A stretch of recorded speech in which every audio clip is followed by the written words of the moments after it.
is up? So today's video is about a topic that I've been thinking about quite a bit lately, primarily due to, I suppose, the lessons that I've been teaching for Michael Raduga's School of Out-of-Body Travel. This is an assignment that I give people on the very first lesson, and it's typically followed by a groan or really a lack of enthusiasm, because people just don't like to do this, which baffles me because I actually absolutely love to do this. And this is something that I've brought up in the past as a helpful tool in learning to project, but I'd like to go beyond that and say that this is more than a helpful tool. If you want to have more than just the occasional spontaneous out-of-body experience, this is an absolute requirement if you want to be able to achieve this sort of thing intentionally on more than just a periodic basis. And the topic is journaling.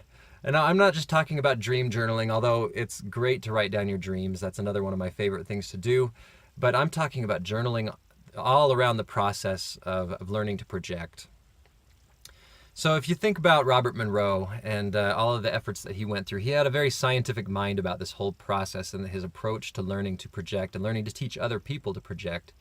And he kept track of notes like what direction his head was facing, the barometric pressure at the time, the phases of the moon, what he ate, what he wore, what position he was laying in, where he was laying down.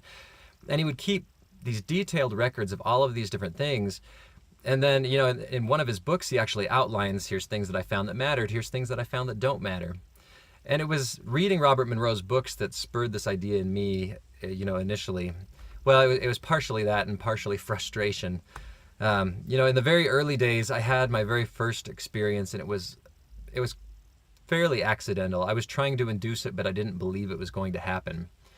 And then it took me another 5 months to have another experience. I had my first experience in January. My next one didn't come until May, and I found that during this time, I'm going through hundreds and hundreds of YouTube videos, reading on forums and reading, 50 different techniques that you can use, and 100 different pieces of advice to employ if you want to be more successful.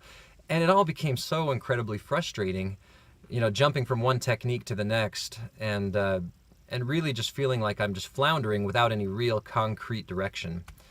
So after a little while doing this and reading what Robert Monroe had done, I really liked that idea, and I think that I share that same scientific, experimental, really liking to detail out my efforts type mindset that he has, which is probably why I enjoy this process. But what I found is that without journaling, when you've got one experience every 2 or 3 or 4 or 5 months, the real problem becomes you can't remember what you did the last time that worked. You can't remember what you did the last time that didn't work. And so you have a really difficult time stringing together the pieces that lead you to, here's a roadmap that I can follow to achieve another successful out-of-body experience.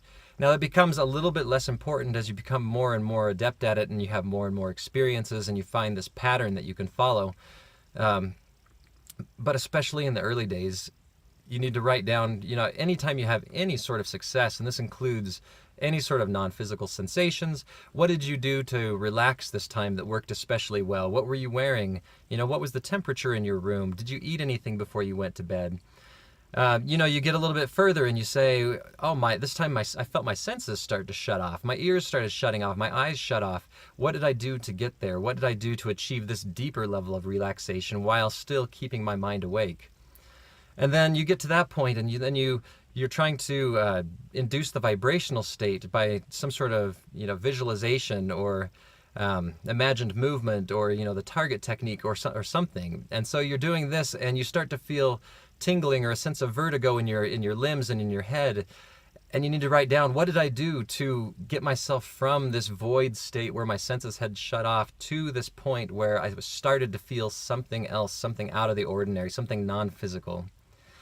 And then the next time you've got that step to follow, and you can take this one step further, and you can say, I built that in intensity, I built up the frequency, and the vibrations came roaring in, and the sound was pounding in my head like a jet engine.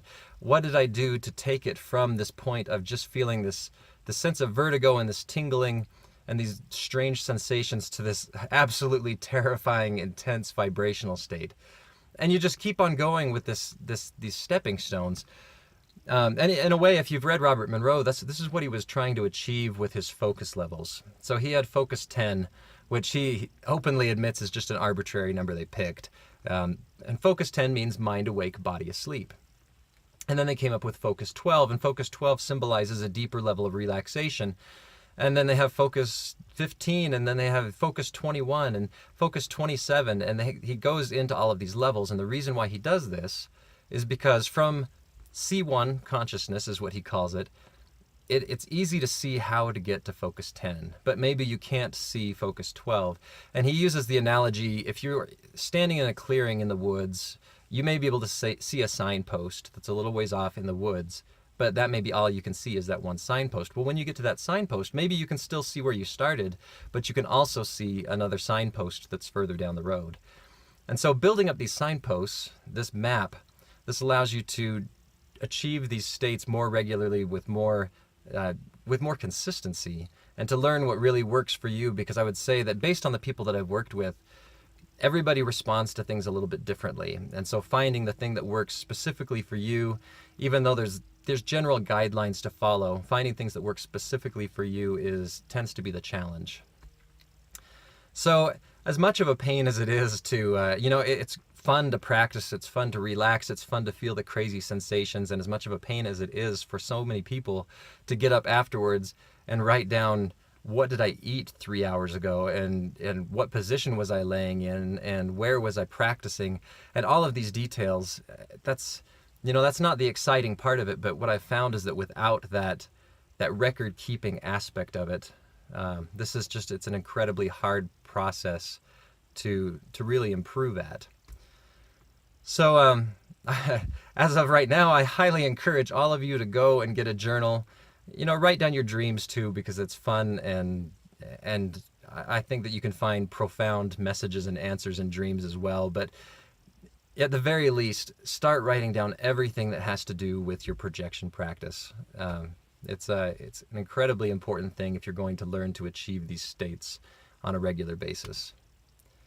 So I'd love to hear your comments, your thoughts. Did I leave anything out? Do you disagree? Do you think journaling is a waste of time? Whatever your opinion is, I'd love to hear that. Feel free to throw it in the comments below. Feel free to add it to the Facebook group. I love the way that group is growing, and that you guys are being a support system for each other, because this community is getting large enough that it's becoming harder and harder for me to find time to respond to everybody. So the fact that you guys are helping each other out and answering each other's questions is amazing. That's exactly what that group was meant for. So thank you for that. And that is all I've got for today. So as always, like, comment, subscribe, help me build this community. I will talk to you guys again soon.